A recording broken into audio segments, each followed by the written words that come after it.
A paz do Senhor. O meu nome é Wellington França e hoje nós iniciaremos uma série de estudos denominada A Vida Cristã. Para iniciarmos os nossos estudos, nós começaremos com um texto muito conhecido por todos os cristãos. Ele se encontra no livro de Salmos, capítulo de número 1. No versículo de número 1, nós encontramos a seguinte passagem: Bem-aventurado o homem que não anda segundo o conselho dos ímpios, nem se detém no caminho dos pecadores, nem se assenta na roda dos escarnecedores.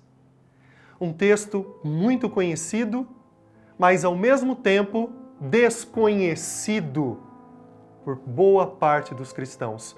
Como assim, pastor, desconhecido? As pessoas leem o texto, mas não conseguem entender o seu real significado. De início, quando nós nos deparamos com a expressão bem-aventurado, nós precisamos entender o seu real significado. Bem-aventurado tem várias traduções.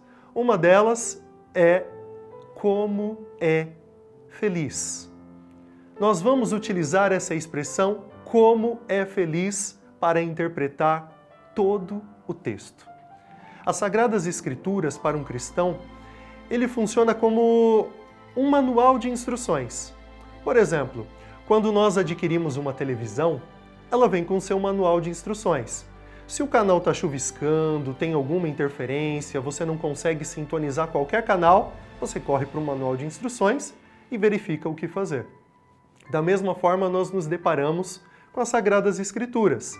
As Sagradas Escrituras nada mais são do que um manual de instruções para o cristão. O início do versículo diz assim: bem-aventurado. Substituiremos então por como é feliz. Como é feliz o homem que não anda segundo o conselho dos ímpios. Se você quer ser feliz, se você quer caminhar como um verdadeiro cristão, você precisa muito bem pensar em quem você tem se aconselhado. Bem-aventurado, como é feliz o homem que não se aconselha com os ímpios. E também ele não se detém no caminho dos pecadores. Com quem você tem se aconselhado, meu querido? Quando você tem um problema na sua casa, um problema no seu trabalho, com quem você tem buscado um conselho, uma palavra de conforto? As Sagradas Escrituras nos aconselham a não buscarmos conselho nos ímpios. Procure o seu pastor, procure o seu marido, procure a sua esposa, mas principalmente, busque conselho na palavra do nosso Deus. Como eu te disse, a Bíblia é um manual de instruções. Se você estiver com um problema no seu casamento, você pode encontrar a resposta, a solução para esse seu problema nas Sagradas Escrituras. Se você tiver um problema com seu vizinho, com seu colega de trabalho, as Sagradas Escrituras te conduzirão a uma solução. Não se detenha no caminho dos pecadores. Quem são os pecadores? Os pecadores são aqueles que se afastaram de Deus. São aqueles que não têm compromisso com a palavra de Deus. São aquelas pessoas que, apesar de conhecerem a palavra de Deus, preferem rejeitá-la, virar as costas para elas. A Sagrada Escritura diz: não perca o seu tempo no caminho dos pecadores. Não caminhe ao lado dos pecadores. Pastor, mas Jesus, ele andava no meio dos pecadores. Sim, mas com um propósito. O seu propósito era levar as boas novas, pregar para essas pessoas. Não eram pessoas que Jesus perdia o tempo com conversas vãs, com piadas, com disse que me disse. Presta atenção. Muitas vezes nós sofremos nas nossas vidas porque nós nos detemos no caminho dos pecadores. Queremos agir como eles, falar como eles, sentir como eles. E a palavra de Deus diz: não perca seu tempo. Não se detenha neste caminho, porque o caminho do pecado, ele leva à morte. E aí ainda nesse versículo nós conseguimos extrair mais uma lição muito importante para nós cristãos. Nem se assenta na roda dos escarnecedores. Quem são os escarnecedores? São aqueles que a todo momento buscam zombar, criticar, falar mal. Da sua boca não sai uma palavra de edificação, não sai uma palavra construtiva. É a todo momento criticando, apontando, julgando, desejando mal.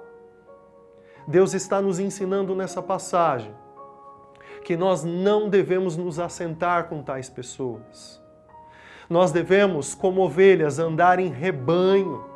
Nós devemos andar com ovelhas, com pessoas com o mesmo propósito que nós, cristãos, com o mesmo objetivo. Qual é o objetivo do cristão? Alcançar a salvação.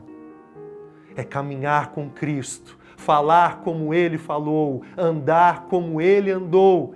Isso é ser cristão. Então, um conselho. Bem-aventurado o homem que não anda segundo o conselho dos ímpios, não se detém no caminho dos pecadores e também não se assenta na roda dos escarnecedores. Com quem você tem andado, amigo? Com quem você tem conversado? Com quem você tem compartilhado seus momentos de intimidade, o seu tempo? Siga o conselho de Deus, caminhe na presença de Deus e com certeza você será bem-aventurado, com certeza você será feliz. Agora vamos para o versículo 2. O ensino não acaba por aí. A palavra de Deus tem muito a acrescentar nas nossas vidas. O versículo 2 diz assim: antes tem o seu prazer na lei do Senhor. Olha que coisa linda! Você não vai perder seu tempo no caminho dos pecadores, não vai ouvir o conselho dos ímpios, não vai se assentar na roda dos escarnecedores, porque o seu objetivo maior é ter prazer na lei do Senhor. O que é ter prazer na lei do Senhor? É estar todo momento meditando em sua palavra. É estar a todo momento analisando as Sagradas Escrituras e extraindo o que Deus tem para você. Ter prazer. Não é ir para a igreja por obrigação. Não é ir para a igreja preocupado com o que o seu irmão vai falar, com o que a sua mãe vai falar, com o que os seus parentes irão falar. Você vai para a igreja para ouvir a palavra de Deus, para aprender a palavra de Deus, porque você tem prazer. A palavra de Deus te alimenta, te sustenta, ela acrescenta graça sobre a sua vida. E o salmista Davi ele continua dizendo assim: e na lei medita de dia e de noite. Pastor, mas como eu vou conseguir meditar na palavra de Deus de dia e de noite? Meu querido, você acorda de manhã, pega o texto bíblico, lê uma passagem e durante o dia você vai mastigando aquele texto e tentando absorvê-lo de tal forma que você consiga encaixar ele em cada momento da tua vida. Quando você lê um versículo, você não tem que utilizá-lo como uma referência negativa, como uma pessoa utilizaria, mas você tem que apontar falando: como eu consigo utilizar essa passagem bíblica, muitas vezes escrita há 5.000 anos, 2.000 anos, como eu consigo utilizar hoje na minha vida? Que proveito ela tem hoje para a minha vida? Como eu posso crescer utilizando essa palavra hoje na minha vida? Bem-aventurado o homem que não anda com os ímpios, não ouve o conselho dos ímpios, não se assenta na roda dos escarnecedores e tem prazer na lei do Senhor. Vamos para o versículo 3. O versículo 3, ele continua os ensinamentos de Deus para o cristão. E diz assim: pois será como a árvore plantada junto a ribeiros de águas, a qual dá o seu fruto no seu tempo. As suas folhas não cairão, e tudo quanto fizer prosperará. Mais um ensinamento de Deus. Quem observa os versículos 1 e 2, na forma que nós trouxemos aqui, ele será como uma árvore plantada junto a ribeiros. Imagine agora, neste momento, uma árvore plantada junto a um ribeiro. As suas raízes bem próximas da água, muitas vezes até mergulhadas na água. Todos os nutrientes, tudo que ela necessita está diretamente ligado a ela. Não é uma árvore plantada em terreno seco, sem fertilidade, mas ela está direto ali, junto aos seus nutrientes, junto a tudo aquilo que ela necessita, tudo aquilo que precisa. Ela está forte, está em pleno vigor. Assim é o cristão que medita na palavra de Deus. Assim é o cristão que está caminhando conforme a vontade de Deus. É uma árvore plantada junto a ribeiros de águas. E olha que legal. Dá o seu fruto no seu tempo. Muitas vezes nós vemos a nossa vida passar. Entra ano e passa ano e parece que nada acontece nas nossas vidas. Você vê o seu vizinho fazendo faculdade, você não está fazendo. Você vê um colega se casando, tendo filhos e parece que a sua vida está estagnada, nada acontece com você. Mas a palavra de Deus diz que quando nós andamos conforme o querer e a vontade dele, nós produzimos o nosso fruto no tempo apropriado. E o que mais acontece? Na continuação do texto diz assim: as suas folhas não cairão. Sempre existe um tempo certo para todas as coisas. Nós temos as estações. E existe um momento em que as folhas naturalmente elas caem. Aqueles que estão na presença de Deus, as folhas, elas permanecem. Sinal de que ela está sempre pronta para produzir novos frutos. E o finalzinho do versículo, olha o que diz aí, igreja. E tudo quanto fizer, prosperará. Os seus estudos irão para frente. Você será próspero, será um aluno bem dedicado e com notas boas. O seu casamento será um casamento harmonioso. Os seus filhos serão bênção na sua vida. O seu trabalho lhe renderá lucro. Você prosperará no seu trabalho, porque tudo quanto fizer, prosperará. Vamos para o versículo 4, que diz assim: não são assim os ímpios, mas são como a moinha que o vento espalha. Existe uma promessa para o povo de Deus, para o povo que cumpre o querer e a vontade de Deus para as suas vidas. Nós vimos que tudo que o cristão verdadeiro fizer, prosperará.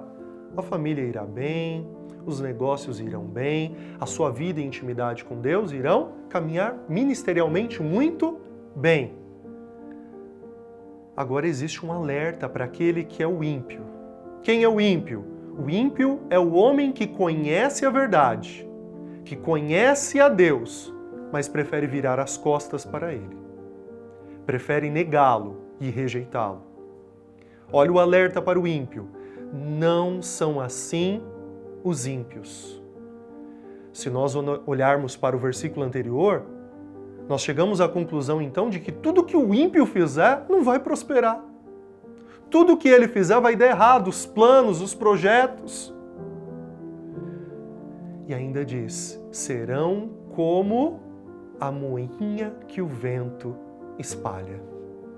Sempre que eu leio esse versículo, eu acabo imaginando uma pessoa com um saco de farinha, uma farinha de trigo. E ela abrindo aquele saco e jogando de cima de um prédio. É farinha para tudo quanto é lado. E jamais alguém conseguiria recolher aquela farinha e colocar de volta no saco. É a mesma coisa que acontece com o ímpio. Ele tenta juntar dinheiro, ele tenta construir, ele tenta fazer, realizar, mas nada na vida dele vai para frente. Ele não consegue prosperar, ele não consegue fazer com que os seus planos se concretizem. A palavra de Deus diz assim: se o Senhor não edificar a casa, em vão são aqueles que trabalham em sua edificação. É justamente isso que acontece com o ímpio. Muitas vezes a nossa vida está indo de mal a pior. Semeamos, semeamos, semeamos e parece que jamais a gente consegue colher. Talvez seja um momento de nós refletirmos. Será que estamos verdadeiramente fazendo o querer e a vontade de Deus para as nossas vidas? Será que nós temos colocado Deus em primeiro lugar em nossas vidas e utilizado a Sua palavra como referência para cada um de nós? Como um guia, como um manual? Muitas vezes nós sofremos porque nós somos desobedientes à palavra de Deus. Versículo de número 5 diz assim: por isso os ímpios não subsistirão no juízo, nem os pecadores na congregação dos justos. Mais um alerta. E isso é um alerta não apenas para o ímpio, mas também para o verdadeiro cristão. Estamos falando aqui de uma vida cristã. Porque os ímpios não subsistirão. O que é subsistir? Se manter, ficar. Os ímpios não subsistirão, olha lá, na congregação dos justos. Você já viu aquela pessoa que foi para a igreja, saiu, voltou para a igreja, se desviou, e ela nunca consegue permanecer em um ministério, em uma igreja, ou simplesmente não consegue permanecer na presença de Deus? Por quê? Porque talvez ela se autodenomine cristã, mas a sua vida, o seu testemunho de vida, nunca foi condizente com o que ela professa como fé. Os ímpios, eles não conseguem permanecer na congregação dos justos. Talvez você que está me ouvindo neste momento não consiga se firmar em uma igreja, não consiga se firmar nos caminhos de Deus. Talvez você esteja, neste momento, se qualificando como um ímpio. Medite na palavra de Deus. Medite em tudo que nós falamos até aqui. Existe ainda um momento para você voltar atrás. Existe um momento de você se converter, fazer uma conversão no caminho que você tem seguido e se abraçar, se achegar a Jesus Cristo. Finalmente nós chegamos no último versículo. Nós leremos agora o versículo de número 6, que diz assim: porque o Senhor conhece o caminho dos justos, porém o caminho dos ímpios perecerá. Olha que palavra bendita e maravilhosa para as nossas vidas. O Senhor conhece o caminho dos justos. Ele conhece o seu levantar, Ele conhece o seu deitar, Ele conhece o seu abrir e o seu fechar de olhos. A palavra de Deus diz que Ele sonda e esquadrinha os nossos corações. Nada é oculto a Deus. Ele conhece os nossos pensamentos, os nossos desejos, os nossos sentimentos. Os olhos de Deus são como chamas de fogo, contemplando tudo o que existe no universo. Ele conhece o seu caminho. Ele conhece tudo aquilo que te alegra, conhece tudo aquilo que te entristece, conhece todas as suas vaidades, mas também conhece todas as suas necessidades. Ele sabe de tudo aquilo que você precisa. Ele sabe o que é melhor para você. A palavra de Deus diz que os pensamentos de Deus são maiores que os nossos. Os planos e os projetos de Deus são maiores que os nossos. Muitas vezes nós estamos passando por problemas difíceis, por algumas dificuldades, e alguns acabam até questionando a Deus, mas é Deus nos ensinando a caminhar em Sua presença. Mas existe um alerta. E esse alerta é para os ímpios, para o caminho dos ímpios, que diz assim: o caminho dos ímpios perecerá. Perecer Tem vários significados essa palavra, mas um deles é destruir, corromper, perder, se estragar e morrer. Olha só, o caminho do ímpio, os desejos do ímpio, os passos do ímpio sempre conduzirão à morte. Você, que é um verdadeiro cristão, deve se afastar do caminho do ímpio, o caminho da morte, o caminho que te leva à destruição. Um simples salmo. Simples 6 versículos podem nos ensinar um caminho que nos leva a uma verdadeira felicidade ou uma tristeza absoluta. 6 versículos, 6 passos que podem nos conduzir aos céus, que podem nos conduzir para uma felicidade eterna, ou, ao desobedecê-los, poderemos ser conduzidos à perdição. Que os irmãos levem essa palavra no coração de vocês e que ela seja como uma semente, para que no tempo apropriado ela venha crescer e frutificar na vida de vocês. Que Deus os abençoe grandemente.